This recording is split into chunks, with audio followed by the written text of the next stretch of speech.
அனைவருக்கும் வணக்கம். நான் உங்கள் சாந்தி பேசுறேங்க. இன்றைய பதிவுல நாம என்ன பார்க்க போறோம் அப்படின்னு பார்த்தீங்கன்னா, இன்று சோமவார தேய்பிரை பிரதோஷம். இந்த ஒரு தீபத்தை ஏற்றி நான் சொல்லக்கூடிய இந்த முறையில சிவனை வழிபாடு செய்யுங்கள். நிச்சயம் உங்களுடைய தீராத கடன் தீரும்.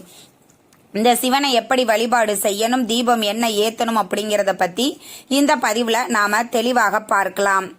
இப்போ பார்த்தீங்கன்னா, நீங்க கோவில்ல போய் பிரதோஷ கால நேரத்துல நீங்க வழிபாடு செய்தாலும் சரி, இல்ல உங்க வீட்லயே சிவலிங்கம் வச்சிருக்கிறீங்க அப்படின்னாலும், அதற்கு நாங்க வழிபாடுகள்லாம் அபிஷேகம் செய்து செய்யறோங்க அப்படின்னாலும் சரி, நீங்க இப்ப வீட்லயே வழிபாடுகள் செய்யலாம்.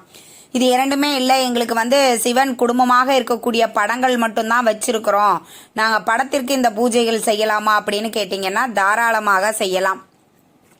இன்றைய நாள் அப்படிங்கிறது திங்கட்கிழமையோடு நம்மளுக்கு பிரதோஷமும் வருது. இன்னைக்கே மாத சிவராத்திரியும் வருகிறது.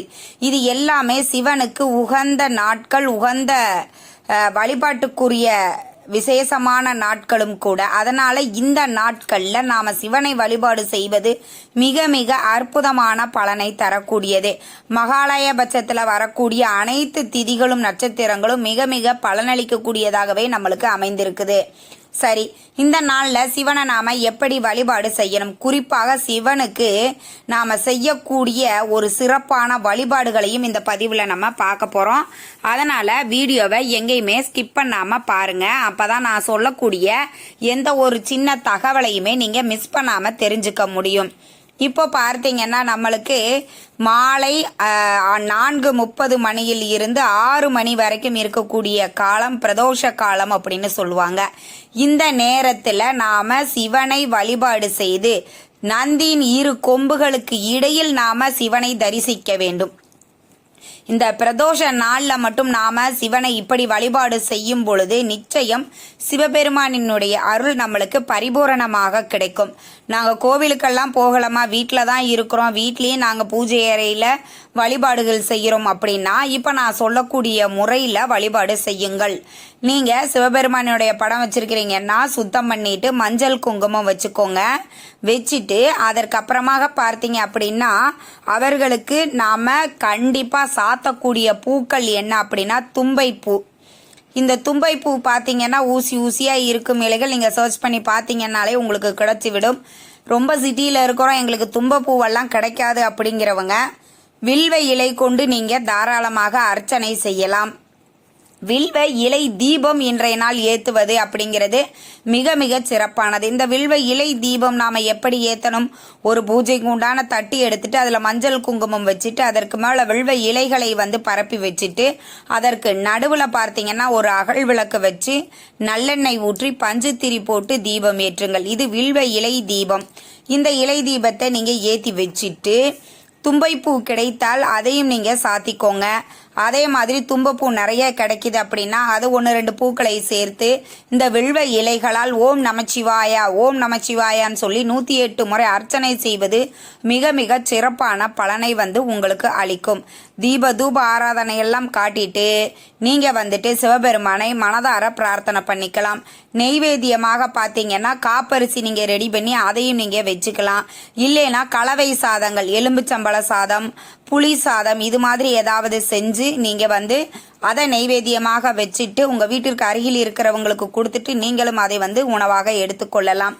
கோவில்ல இருக்கிறீங்க அப்படின்னா கோவிலுக்கு கொஞ்சம் அதிகமாகவே செஞ்சு எடுத்துட்டு போயிட்டு அங்கு இருக்கக்கூடிய குருக்கள்கிட்ட கொடுத்தீங்கன்னா அவர் நெய்வேத்தியமாக சிவபெருமானுக்கு படைச்சிட்டு அப்புறம் நீங்க அதை வாங்கிட்டு பிரசாதமாக அங்கு வரக்கூடிய பக்தர்களுக்கு அதை நீங்க கொடுத்து வழிபாடு செய்யும் பொழுது நிச்சயம் உங்களுடைய தீராத கடன் தீரும், தீராத நோய்களும் நம்மளுக்கு தீரும். அதே மாதிரி பார்த்தீங்க அப்படின்னா, நாம அன்றைய தினம் இப்ப நம்மளுக்கு இன்றைய தினம் பிரதோஷம் இல்லைங்களா, இந்த நாள்ல நம்மளுடைய கடன் தீர்ந்து செல்வ வளம் பெருகுவதற்கு ஒரு எளிமையான பரிகாரத்தை தான் நம்ம பார்க்க போறோம். முதல்ல வழிபாடு. நீங்க வீட்டுல வழிபாடு செஞ்சாலும் இதே முறையில நீங்க செய்யலாம், கோவில்ல செய்தாலும் நீங்க இதே முறைகள்ல நீங்க தாராளமாக செய்து கொள்ளலாம். வழிபாடுகள் அனைத்தையும் முடித்து விட்டு இப்போ நான் சொல்லக்கூடிய இந்த ஒரு எளிய பரிகாரத்தை செய்யுங்கள். என்ன செய்யணும் அப்படின்னு பார்த்தீங்கன்னா, ஒரு மஞ்சள் நிற துணி எடுத்துக்கோங்க, இல்லைன்னா சிகப்பு நிறம் எது உங்ககிட்ட இருக்குதோ அதை நீங்க எடுத்துக்கோங்க. பச்சரிசி ஏன்னா இன்றைய நாள் நம்மளுக்கு திங்கட்கிழமையோடு வருகிறது. திங்கட்கிழமை சந்திர பகவானுக்குரிய நாள். சந்திர பகவான் 3ஆம் பிறையை தான் தன்னுடைய தலையில சிவபெருமான் சூடி இருப்பாரு. சந்திர பகவானுக்குரிய தானியம் என்ன அப்படின்னு பார்த்தீங்கன்னா இந்த பச்சை அரிசி. அந்த பச்சை அரிசியை ஒரு ஸ்பூன் அளவு எடுத்து வச்சுக்கோங்க.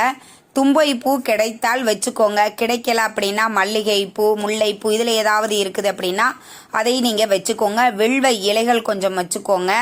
அதற்கப்புறம் ஒரே ஒரு துண்டு பச்சை கற்பூரம், 11 ரூபாய் நாணயம், 10 ரூபாய் நோட்டு, 1 ரூபாய் நாணயம், இல்லை 10 ரூபாய் நாணயம் 1 ரூபாய் நாணயம் இப்படி வைக்கலாமா, தாராளமாக வைக்கலாம். வச்சுட்டு இதை ஒரு முடிச்சா நாம தயார் பண்ணிட்டு உங்களுடைய வலது உள்ளங்கையில் வச்சுட்டு சிவபெருமானையும் உங்களுடைய குல தெய்வத்தையும் மனதார பிரார்த்தனை பண்ணிக்கோங்க. பிரார்த்தனை பண்ணிட்டு இந்த முடிச்ச நாம் என்ன செய்யணும் அப்படின்னு பார்த்தீங்கன்னா அங்கே சிவபெருமானுக்கு அடியில் நீங்கள் பாதத்திலேயே வச்சிருங்க. வச்சுட்டு இது ஒரு 3 நாட்கள் அங்கேயே இருக்கட்டும், உங்களுடைய பூஜை அறையிலேயே இருக்கட்டும். நீங்கள் இன்றைய தினம் வைக்கிறீங்கன்னா புதன்கிழமை எடுத்து அந்த பச்சரிசி, தும்பை பூ, வில்வ இலை இது எல்லாமே கால்படாத இடத்துல போட்டுடுங்க. அந்த 11 ரூபாய் நாணயம் இருக்குது பார்த்தீங்களா, அந்த நாணயத்தை நீங்கள் ஏதாவது உங்களுக்கு இப்போ நீங்கள் கோரிக்கை வச்சிருப்பீங்க இல்லைங்களா சிவபெருமான் கிட்ட, தீராத கடன் தீரணும், நோய் தீரணும், செல்வ வளம் பெருகணும், தொழில் முன்னேறணும், எது நீங்கள் வேண்டியிருக்கீங்களோ அது நிறைவேறினதற்கு அப்புறமாக இந்த 11 ரூபாயை நீங்க உங்க வீட்டிற்கு அருகில் இருக்கக்கூடிய சிவ ஆலயங்களுக்கு சென்று அங்க உண்டியல்ல நீங்க போட்டுடுங்க. இந்த மாதிரி ஒவ்வொரு தேய்பிறை பிரதோஷத்தன்றும் வழிபாடுகள் செஞ்சு இந்த பரிகாரத்தை செய்யுங்கள். தீராத கடன், நீங்க எவ்வளோ பெரிய கடனா இருந்தாலும் சரி அது நொடி பொழுதுல தீர்த்து வைப்பார் சிவபெருமான். அந்த அளவுக்கு ரொம்ப ரொம்ப எளிமையான வழிபாடையும் நான் பரிகாரத்தையும் சொல்லி இருக்கிறேன். வாய்ப்பு இருக்கிறவங்க இன்றைய தினம் இந்த இரண்டையுமே நீங்க பயன்படுத்தி பாருங்கள்.